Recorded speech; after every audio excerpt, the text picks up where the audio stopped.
Welcome to the Always for the New Age podcast, where we weave the threads of traditional living into the tapestry of modern day life. I'm your host, Hannah, and I'm a naturopath, herbalist, and passionate plant lover here to discuss topics such as daily ritual, intentional living, witchcraft, herbal astrology, plus sharing interviews with inspiring guests, and so much more. Thank you for being here, and I hope you enjoy this week's episode. Don't forget to subscribe and leave a podcast review if you enjoy my content. I wish to honour and express my deepest gratitude to the traditional custodians of the unceded land on which I live and record, the Wanjerabara people. I want to acknowledge their elders, past, present, and emerging, and their continued connection to the land, sea, and community. This always was and always will be Aboriginal land.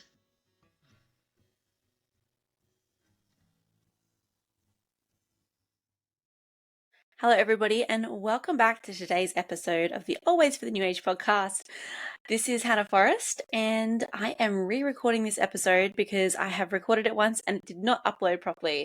So we're going for round 2 on casual magic, which is a really exciting topic that was suggested and put forward to me by a customer, listener, client. So thank you for that, and I'm excited to get into it and share all about how to sprinkle a little bit of magic into the mundane. I think casual magic has a couple of different interpretations depending on where you're coming from, who you're talking to, but casual magic can often mean just finding pleasure in the simple things. And this is the way I'm often hearing it referred to online, is people, finding a way to just really enjoy sweeping, doing dishes, enjoying the everyday activities and bringing a little bit more pleasure and mindfulness and intentionality into the things that they have to do. So it's more of I get to do these things and I'm grateful for it rather than I have to do it, such a chore. And I think that's a really beautiful way to look at casual magic, but that is not always the way that we talk about casual magic. In the witchcraft circles, it's also referred to as casual magic when we're looking at how to perform magic, perform spells, infuse actual magic into our daily activities without sitting down and developing a whole spell ritual and spending a lot of time on it. This does not mean that these forms of magic are any less than necessarily. In my mind, it definitely is more to do with the intention and the mindfulness that you're putting towards the magic that you're performing rather than the act of actually sitting down, donning a robe or going skyclad and doing quite a big ritual. So it is a really great way to practice as a witch or, continue your spiritual practice, no matter what path you follow, in a way that's really manageable, achievable, and just infused into everything that you do, which I think actually is infusing spirituality into every facet of your life. And I think that that's really beautiful. So I love this form of casual magic. It's also great for really busy people with children who might have small bodies around all the time, people who travel a lot, people who move around a lot and don't have a huge setup. So I can touch on that as well. But this is the kind of casual magic I'll be talking about today. So I'm going to run through some different ways of practicing casual magic, different methods of infusing it into your day-to-day activities. And the first one is through cooking. You all know that I love cooking and I love food and I love spices and herbs. It's literally what I do. I am a herbalist at heart and I'm a practicing herbalist. And so I love working with herbs and spices and plants in my cooking and in my food as a way of harnessing magic.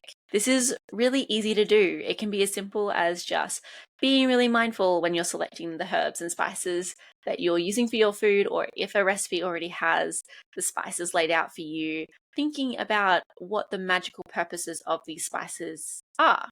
So instead of just going, oh yeah, cinnamon, cool, tastes great. Cinnamon, very protective, great for abundance, really amazing, honestly, for everything. Cinnamon's kind of an all-rounder.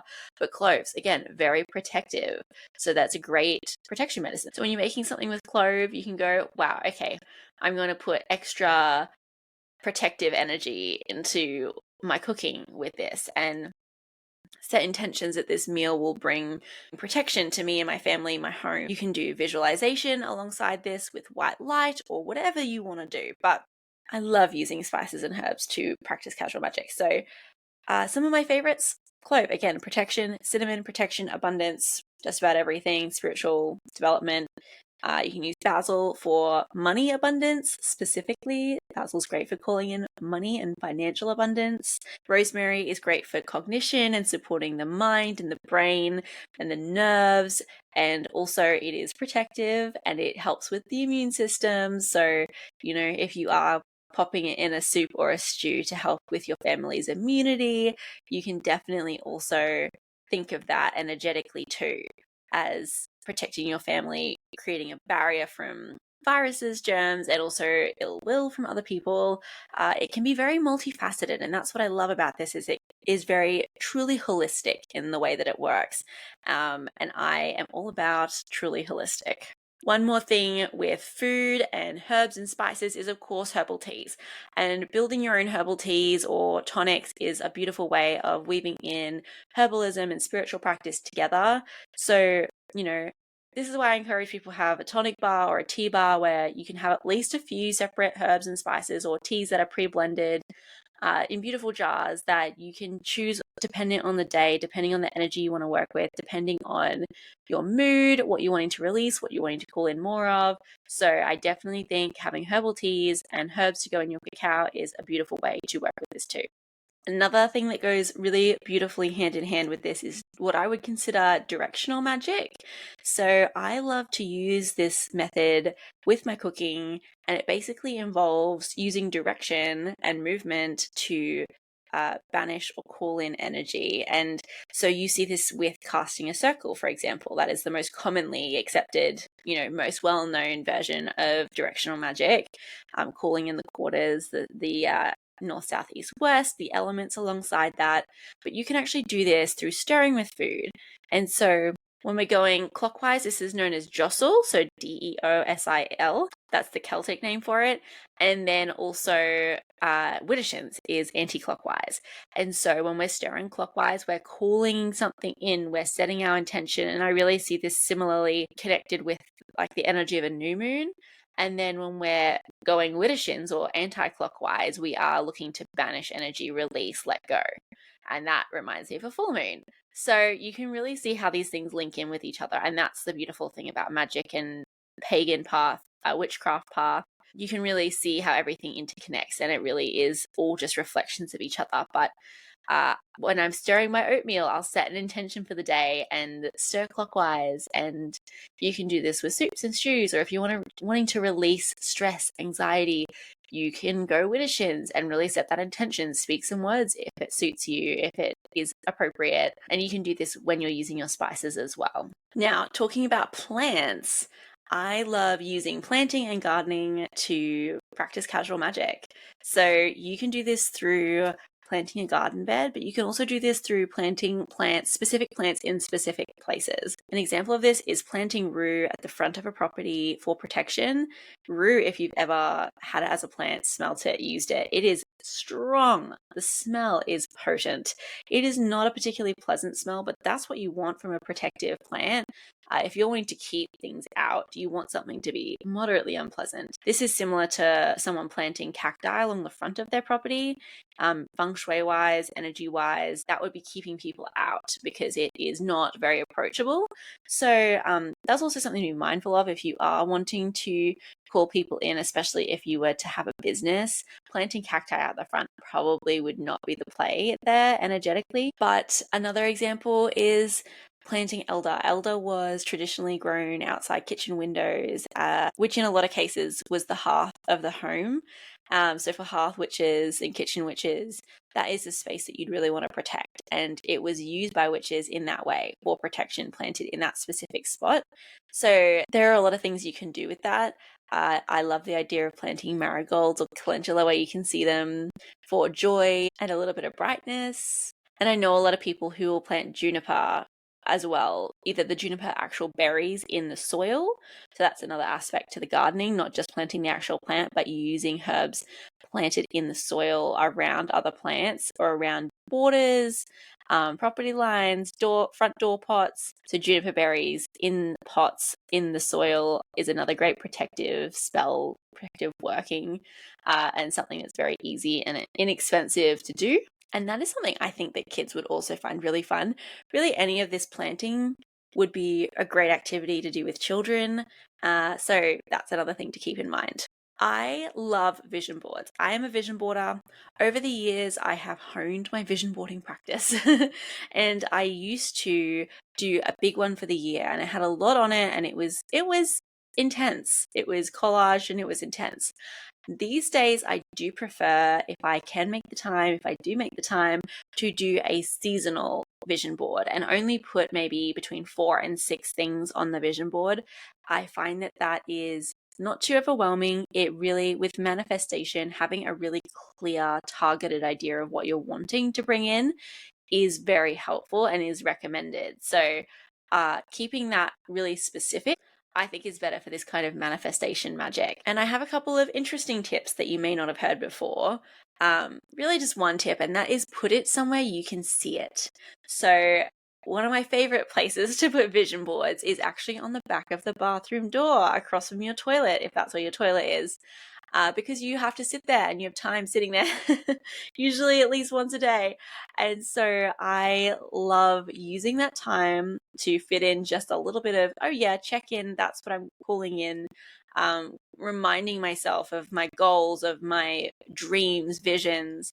And that's just a really great way of doing it. So another place you could put it is across from your bed. So it's the first thing you see in the morning and the last thing you see at night. And I believe there's actually science that proves that the things that you see first thing in the morning and last thing at night stick better because your brain is operating in a different way, on a different wavelength. So I think this is where the beta, theta, alpha waves come in. So that is a really wonderful way to also help with your manifestation journey. And really, I think this goes for anywhere where you spend a lot of time where you can't be doing other things. So if you're someone who hand washes a lot of dishes in a day, stick it across from the sink so you can, or above the sink so that you can see it every time you're washing dishes, and start to embed that in your mind and really get it in there and focus on it often so that it doesn't slip out of your mind. Because I think if I put it in places where I'm not seeing it, I forget what I put on there. And I lose focus, and it's very easy to lose focus in this fast-paced world. This episode was brought to you by Grown Botanicals. Grown Botanicals makes a range of naturopathically formulated herbal salves, oils, and teas, as well as the best-selling medicinal mushroom-infused cacao-based tonic blends. All products are handmade with organic ingredients on Windurabura country in Queensland, Australia. Enter Old Ways 10 at checkout for 10% off your first purchase. That's OLDWAYS10 with no spaces for 10% off your first order. Grown Botanicals. Grow with us.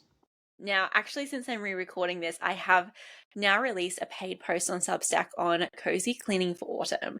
And my next point is to work your casual magic in with your cleaning. It is such a wonderful way to practice magic and really embody your spiritual craft. And it's something we have to do anyway. So many workplaces I've worked, I have chosen to sweep by hand because I've always found it very meditative. It's a thing that you can do, a task you can undertake that doesn't require you to do anything else in that moment other than sweep. So I find it a really wonderful time to take stock, think about my day, think about what I'm wanting, what the energy of that day has been like, think about my goals, my dreams, my visions again. And there are lots of other ways that you can take this another step further and turn this into even more of a magical practice. Directional magic comes in here too.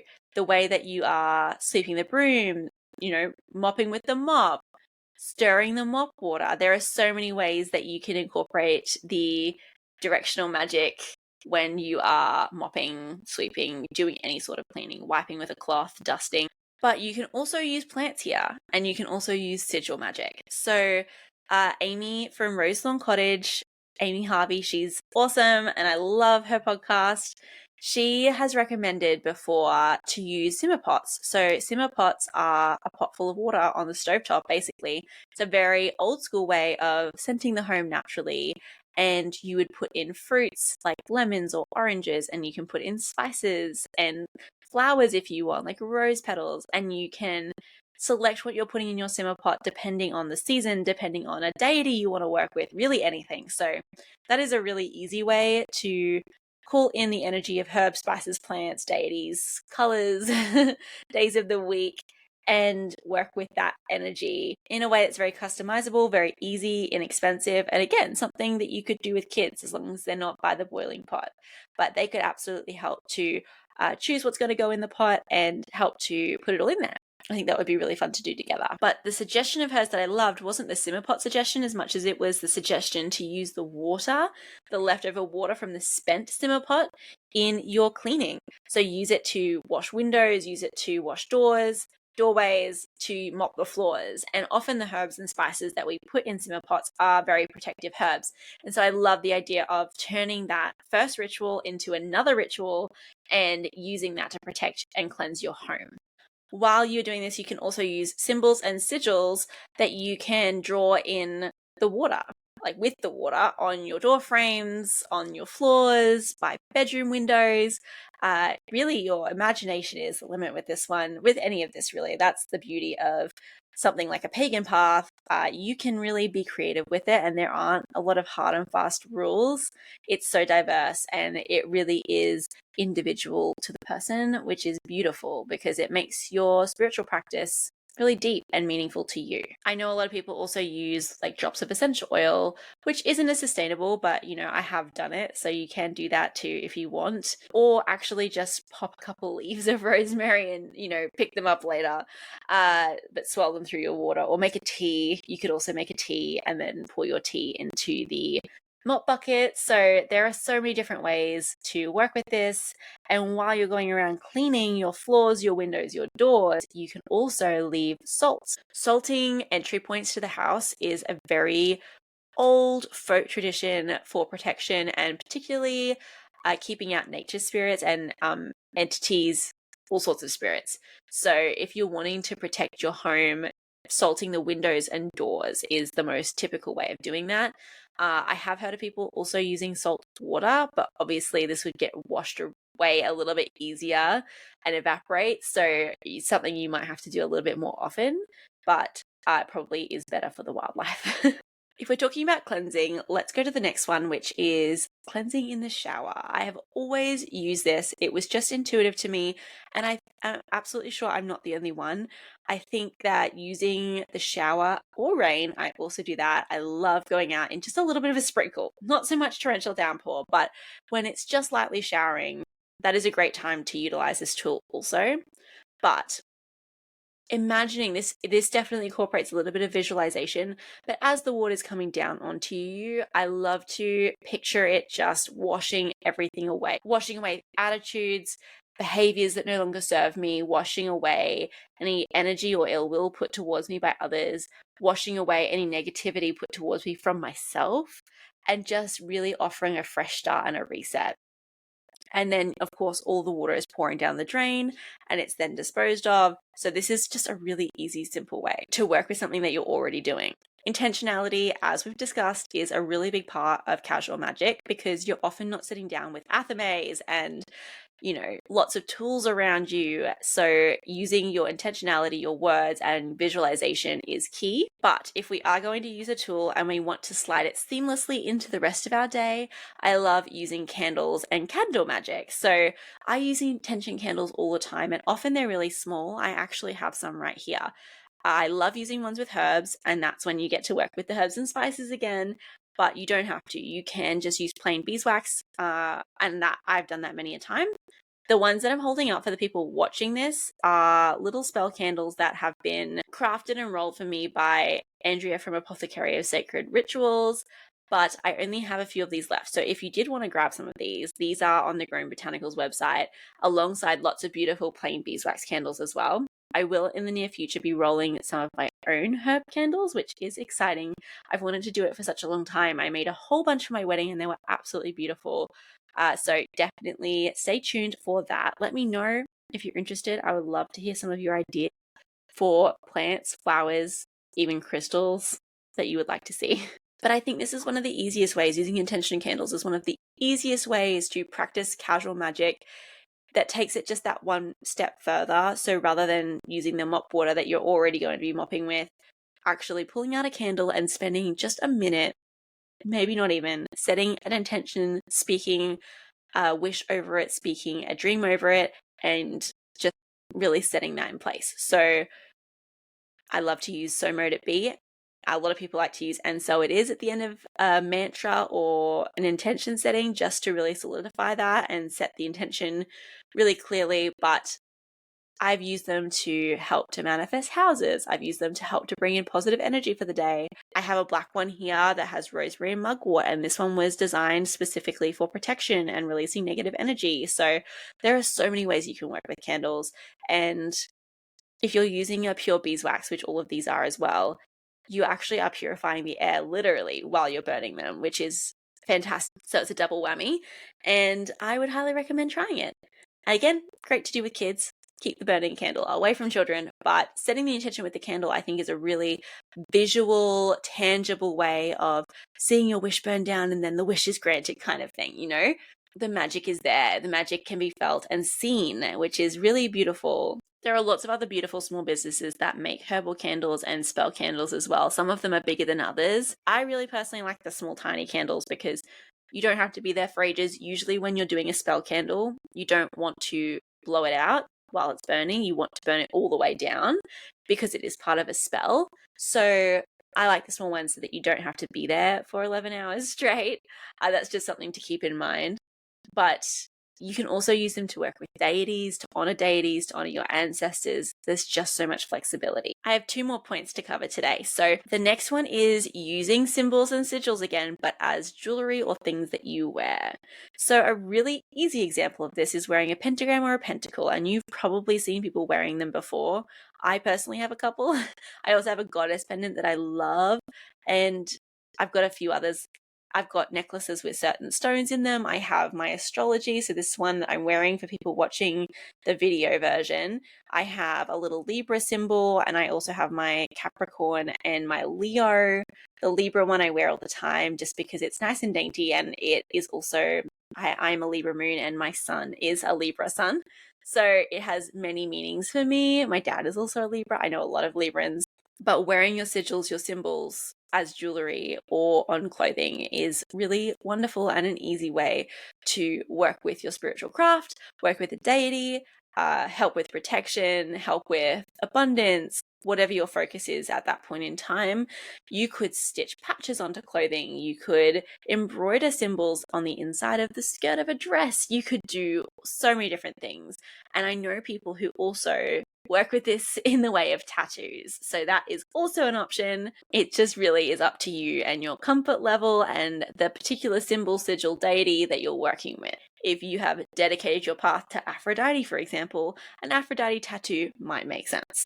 Now, the last point is one of my favorites, and I've spoken to it so many times before, but that is altars. And I love altars. Building mini altars everywhere is just so much fun. My mentor, Jerry Taylor Wood, she talks about building altars everywhere throughout her house. And I think that this is such a traditional, old ways, but also still new age way of working with spiritual practice and witchcraft. So this can be as small or as big as you like. I do have dedicated altar spaces in my home that are bigger. I've often used the TV cabinet because it's front and center in the hearth of my home. I've done it on kitchen window ledges. I have one on the top of my shoe cabinet. I have little collections on my bedside tables. But I also know that for people who travel a lot or live in a space where maybe it's not as free to be you and to practice your spirituality, travel altars are really common. So in a tiny tin or a shoebox, something that you can unpack when you have a safe time to use it and then pack back up and store away for the times where maybe it's not appropriate for it to be out. And I know people sell these on Etsy and other online stores, but it's really easy and I think preferable to make your own if you can. So this can be as simple as a tiny teeny candle or a match to represent fire, a tiny little bowl for offerings. You could have a crystal that means a lot to you, or rose petals, or maybe a tiny little photo of an ancestor that means a lot to you that you had a very strong connection with. There are so many ways to work with these travel mini altars. And again, I think building them in a place where it's meaningful to you, not necessarily the travel altars, but, you know, permanent altars. I think building them in places that mean something to you is important. So again, if you're in the kitchen a lot, that is the hearth of your home. And let me explain this. The hearth of the home doesn't just have to be kitchen or living room. It's where people spend the most time. So for you, if you live in a share house and you have a bedroom and that's where you spend all your time, that is the hearth of your home, because that is where you spend your time. That's where people come together. That is the center of your home, the most meaningful place to you, the place that you want to be, that you spend a lot of time in. So if you're in your kitchen a lot and you're baking sourdough like Eleni, then that's where you put your altars. Put one on a kitchen window, or have a little corner of the kitchen bench that is for a candle and something that's meaningful to you. So there are just so many ways to work with it. Again, that's the beauty of witchcraft and paganism. It's extremely flexible. But all of these suggestions, I think, are really workable ways of practicing magic and practicing witchcraft and incorporating your spirituality into just the mundane, everyday tasks that most of us do at least once a day, and in a way that feels really good and aligned, and is a way also that's very interactive, and you can incorporate other people, children, husbands, family members, and show them that this is easy. It's not that frou-frou, and it's a really beautiful, slow craft. I love bringing in pine cones and refreshing my altars, because that's a really key part of it, is keeping your altars super fresh. And so I like to do mine with every Sabbath. I will spend time dusting them off and wiping a photo frame down and replacing crystals with new ones that correspond with the next Sabbath. I have had little pictures where I've switched the picture out per Sabbath. And that really is just, all of this is just a way of slowing down our lives and making them a living prayer, essentially. So I hope that this has really helped. I hope that this has given you some really fantastic ideas that maybe you didn't have before, that you weren't practicing before. And if you have any further suggestions on different ways that you practice casual magic, or you have ideas for another podcast episode, please let me know here on Substack, on Instagram, wherever you happen to be at the time. And I really look forward to talking to you all again soon.